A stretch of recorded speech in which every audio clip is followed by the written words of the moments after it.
just a great atmosphere that the fans created for us. So really appreciate that, and obviously need that again this week. So thought our performance was very solid. Special teams really stuck out as we saw in person, and as you go back and watch the film, just really proud of Coach Teagarden and the job that he's done there. And Ryan McInerney is his quality control guy that does a tremendous job working together and came up with a great game plan. So creating there, defensively, physical, made some adjustments there.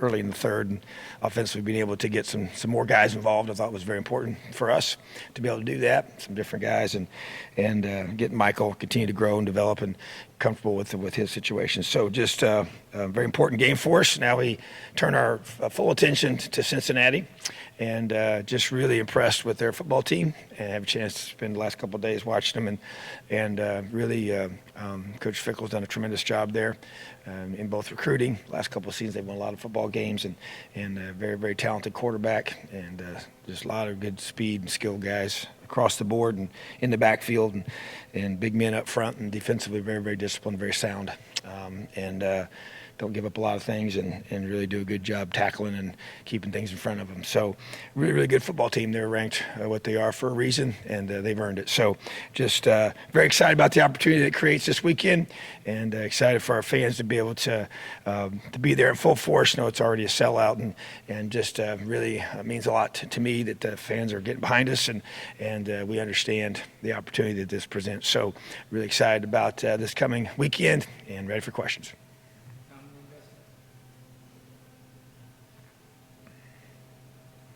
Tom, you got a taste of those top 10 rankings last year and such, and your schedule, and the top 10 rankings now look very similar with four of your opponents there. But with an opportunity with Cincinnati coming into town this week, and especially with how the first opportunity at Iowa didn't go the way you wanted, how much of a sense of urgency do you feel in this weekend's game to make more of a statement than you did in week one?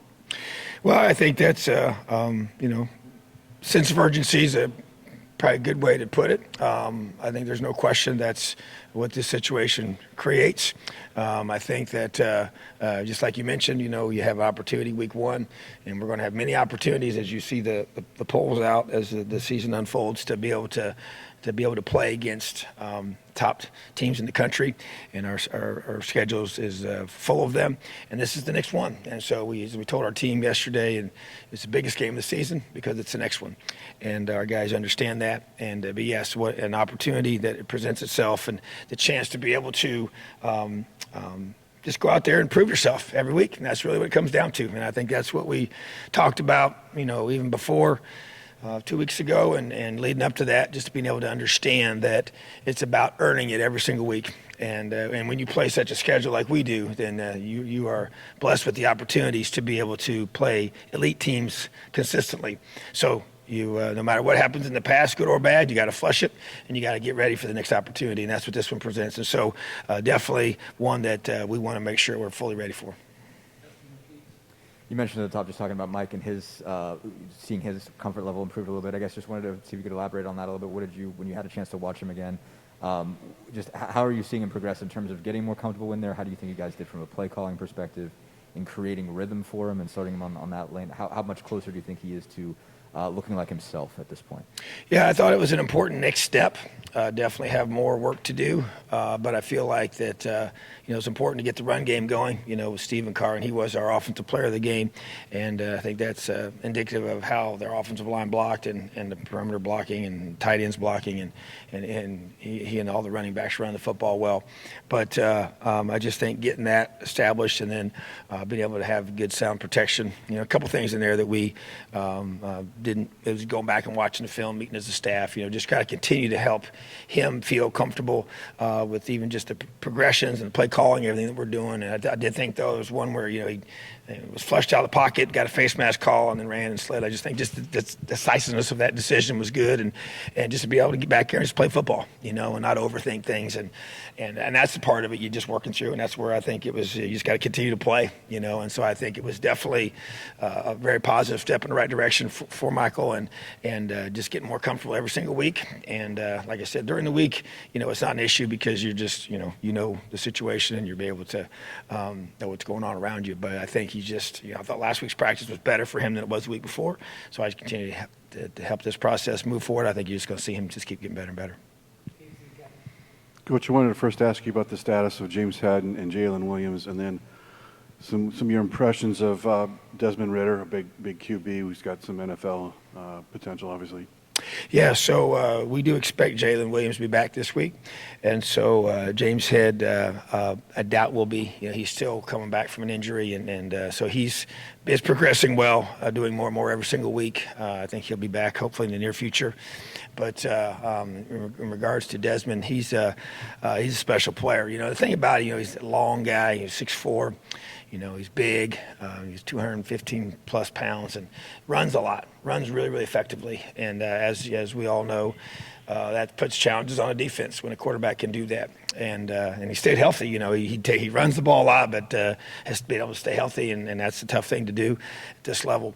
And really, his passing just keeps getting better and better. You go back and watch years past, which we've done that when you go through. And this is obviously a team we spent a lot of time studying over the summer as well, and looking at previous years and see his growth as a quarterback. And he's just really throws the ball down the field with a lot of accuracy now, and just really has a really talented receiver core. So very, very good football player, definitely future NFL guy, and yeah, you have that kind of guy, leading your team. That's a very, very good formula for a lot of success.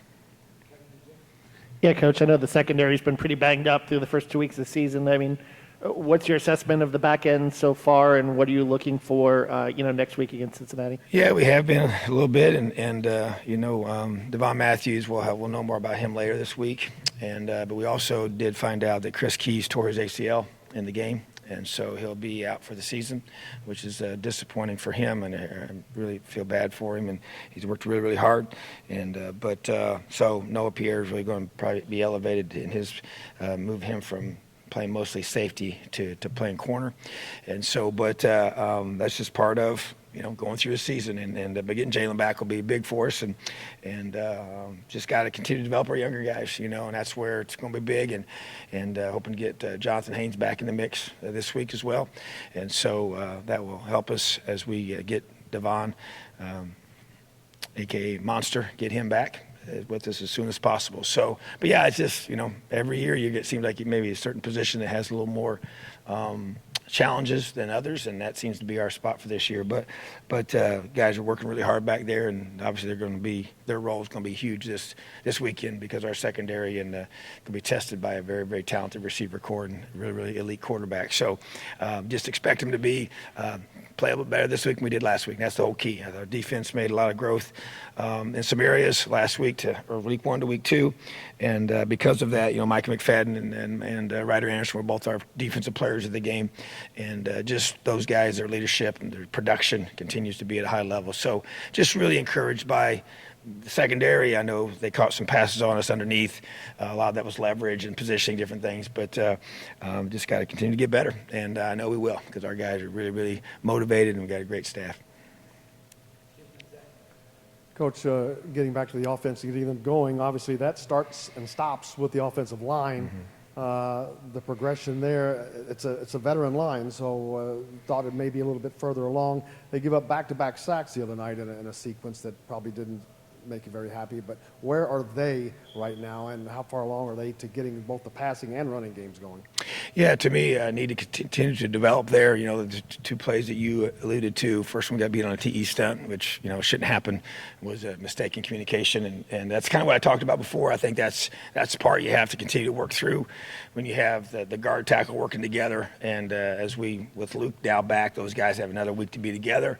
And there was poor communication on the one side, and then Luke just got beat one-on-one, off the edge, and which can't happen. And but those were the 2 sacks sacks that we gave up. And yeah, definitely, I just think every single week you just go through, and I felt like there was, even in the run game, there was some improvement for sure. And I felt like that, and as I mentioned before, their two inside guys were very big and strong and talented guys, and just really guys had to really strain and work and finish, and which is good, and so, but felt like that we were on the right people more even in the past, stayed on guys. We had better effort up front, better finish up front. Still got to make sure we don't miss reads with our backs. That happened a couple times, which affected some runs, and we'll continue to get better at that. But I think it's just a collective group, with Stephen Curry is new, working with those guys, working with our system, just learning more and more reps.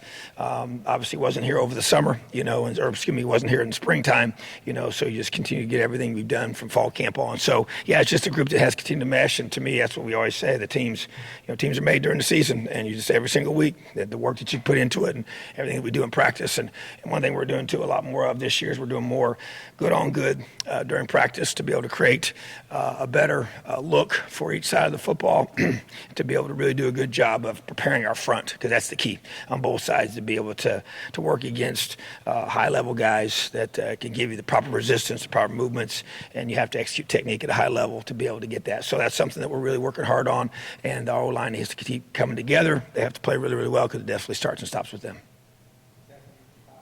I guess returning to Michael for a second, I think the word you used was instinctive, talking about just a couple of the things that he did on Saturday. Who's that? Michael Penix. Yeah. I guess as you sort of evaluate how he can get better, how he can improve from these first 2 weeks, how much of it is technical in your mind, and how much of it maybe is more just finding that timing, that rhythm to where he's doing things kind of almost without thinking, where everything is just kind of, as you said, instinctive for him? Yeah, I think it's more rhythm.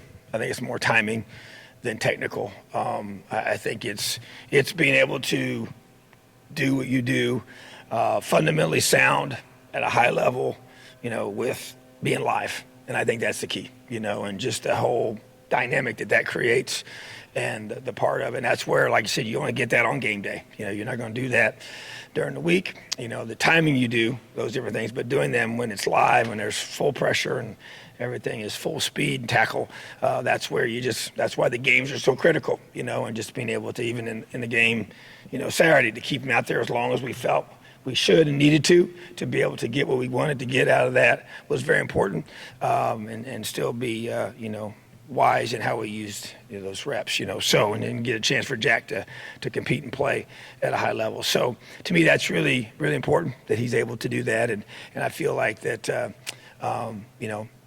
more he plays, the better he's going to get. And the more of those natural things, those instinctive things that he does and has already built inside of him, those keep coming out more and more each week, and that's what we expect to happen. And even as the competition increases and intensity increases, and you have to continue to play at a high level. Tom, what are 2 or 3 points of emphasis that you'll throw at your guys before this game against Cincinnati?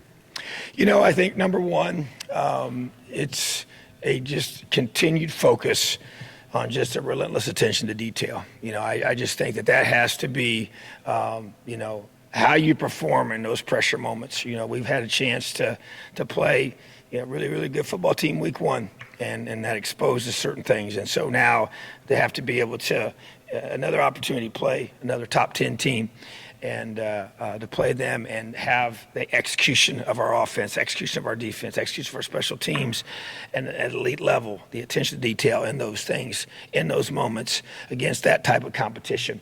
That's the focus, and that's the way I want our guys to prepare and how we ultimately are going to play. So that's step number 1 for me. And number 2 is just, I think it's to be able to, it's the fundamental things, and we, even though, and as the games get bigger throughout the season, the emphasis on fundamentals doesn't change. To be able to fundamentally position yourself with footwork and hand placement, and how we're going to tackle, and how are the angles we're going to take, and where our eyes are going to be.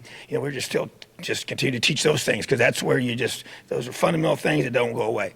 And they are part of what you do, because it's so much a part of defense is eye discipline and making sure we've made a huge emphasis on that. And that's going to be another big point this week. And I think the third one is continued communication with our guys. And that's, working together on the offensive line, working together with our defense, everything that we do with our quarterbacks and our running backs, with the different things that they have in protections and the receivers and the things that they're doing together. And then our secondary with the linebackers and linebackers with the D-line. And so those are just things to me that just, they just show up. They come out in big games when you have crowds and you have noise and you have the ability to have to make sure we're all on the same page. It's just one miscommunication here or there can be the difference in the game. And that's why those things, as in a game like this, when it's going to be so much, every play is going to have so much on the line, which is what I see in games like this, where you have to be able to be at your best in those moments and have those execution that you're looking for. So to me, that's what you emphasize. And it's the process that you go through to continue to get better at that. And every week you want to see those mistakes continue to diminish each and every week. Coach, you touched on this a little bit after the game, but the student section and how it was packed and how they got here early and how they energized the team, just how important was that, and just how important is that to continue? Well, I mean, to me, it's really important, and that's why I've already talked about it multiple times and did it right after the game and went over there afterwards to thank them for being there early and just encourage them to come back next week and yeah, for that to continue, because to me, you just create a culture of that's just what our section looks like. That's what the student section looks like when you come to a game at Indiana. And that hasn't always been that way in the past. And but they've been awesome, and I appreciate that. And that's why I don't want them to ever think that we take any of that for granted whatsoever. And so just know that just our players, and they talked about it. I mean, they were interacting with them too on social media about it, and just showing their appreciation and thankfulness for it. So yeah, it's just crowds energize. That's why home field is an advantage for a reason. And part of it is the familiarity of your routine, but the bigger part of it is crowd noise, and the energy it gives the home team, and then the distraction it can become to the visiting team, and the ability for them to have struggle in communicating. So when they're on offense and it's third down, and man, our defense is on the field, and it's just deafening to where they can't hear anything. Everything has to be silent count, communication with hand signals, and it gives us an advantage in the jump, on the snap, and all those different things that go into play when you play with that behind you. And so, but that's why, and just the energy that they bring pregame and during warm-ups, and just everything that goes into that to the psyche of our guys. And so, yeah, it's important. And so very, very much appreciate it, and really excited for it to continue the rest of the season. Coach, we've seen two very different versions of your football team in the first 2 weeks. Just curious as to what team are we going to see in week 3, and going down the rest of the season, are we ever going to see what we kind of saw against Iowa again, or is it going to be more of what we saw against Idaho? Well, certain parts of that game I hope we never see again, but obviously we played a different opponent week 2, so what you're looking for is consistent, performance and consistent execution, consistent energy. There's power and consistency. And we challenge our team all the time about embracing the boredom of that consistency. That's a powerful concept of how you stick to the process of becoming great.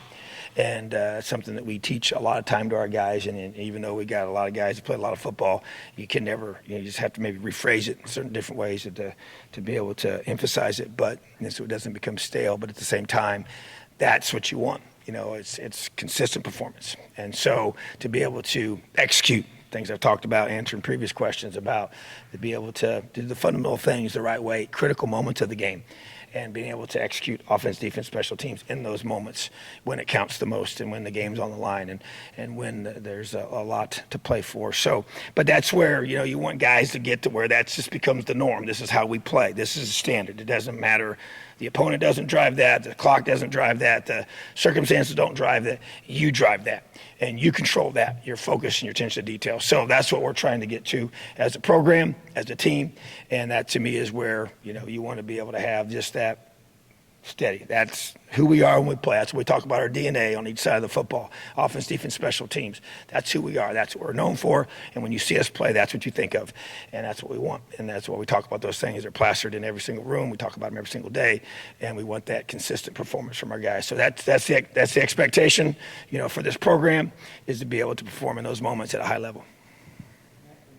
Just almost following up on that, I guess, with some of those expectations that you talked about, I think this game against Cincinnati was scheduled in something like 2014.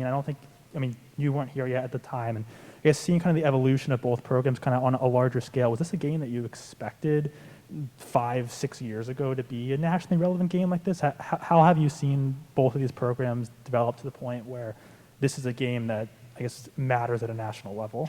Yeah, I would say, if you think back, and I don't know exactly when the game, I know it was scheduled before I got here, and I got here in 2016. So if it was scheduled in 2014, back then, I know we played them when I was at the University of South Florida in 2015, and they had the number 4th ranked offense in the country, and they were a really good football team. And but at that time, Indiana was building, and was not in that situation. So, yeah, to be able to predict it, 2021, I think that probably would not have been part of what anybody thought at the time.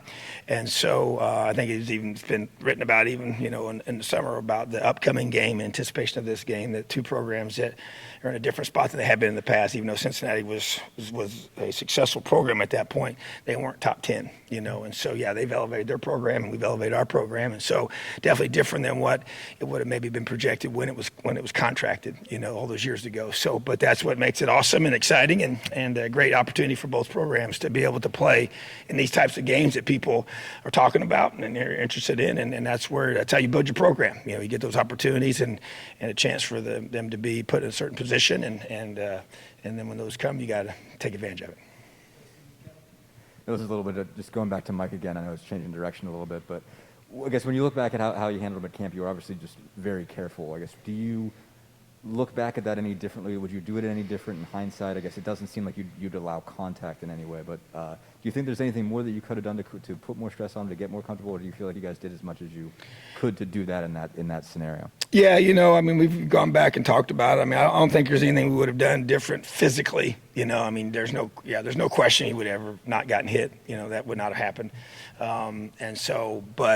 And we did do a lot of things to stress him, and like even during all of his, when we did special teams work, when usually a quarterback would do certain fundamental things that were maybe not physically stressful, he was conditioning, he was doing everything rehab-wise and just strengthening and just running and working with our strength staff and just really kind of stressing his body in a big way. So, but I think, the actual, it's like you have when you have a young player, just one thing you can't do is simulate a game, and being able to have all that involves in that and how you feel in that moment. There's no game simulation machine for that, So, but I just think, we still did a lot of things mentally, just different things. So I think you just got to go play, and you got to work through it. And that's part of what we're going through right now. And so I think you're seeing growth. And so, but yeah, you go back and you always look back at different things you can try to do better. And we'll continue to do that as we talk to him and different things, But I think every situation is a little bit different too, based on the injury and the person's past and just what position they play and different things, So it's just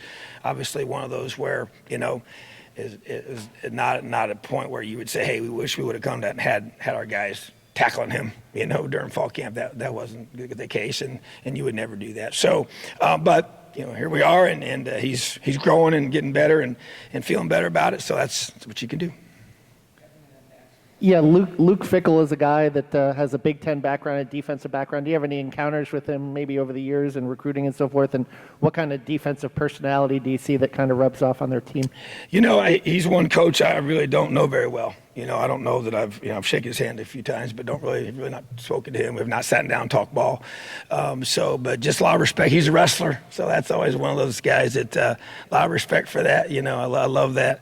But just tough. His kids play hard or physical, discipline, everything that we want to be. And so as well. So when you got defensive-minded head coaches that are former wrestlers, you kind of get that same toughness emphasis and just guys are just going to play with a lot of grit and fight and just be relentless, you know. So those are the kind of things that I see, you know, from their defense and the consistency. No matter who the coordinators have been, you know, you kind of get changes there, but you're going to just get the common denominator is him and his personality and how hard they play. So that's just a lot of respect for him and what he's built there. And he does a great job recruiting. You know, they've done a really good job in the state of Ohio and getting convincing kids to stay home there, and which is important, you know. And so now that they're moving into the Big 12, and that will just enhance that for them, you know. So, but that's just part of, you know, building a program. And so he's done that, and definitely. But I don't know him that well for sure, but have a lot of respect. Hey, Coach. Hope you had a great weekend. Cincinnati ranks 10th in the FBS in passing yards allowed and only allows third down conversion rates 33% of the time. We haven't seen too many scrambles by Penix thus far. Are you looking to get that going more to open up the passing game going into this week and combating that third down conversion rate?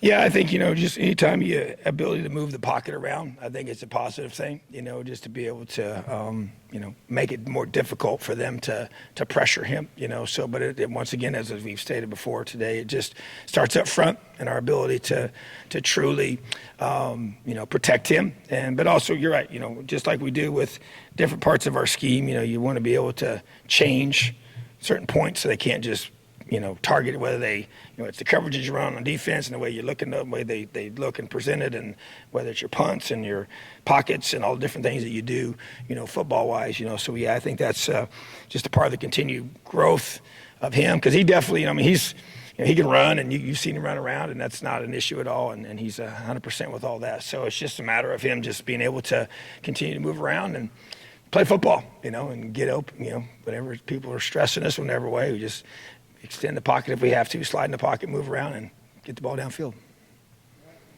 Awesome. Have a great day. Elio.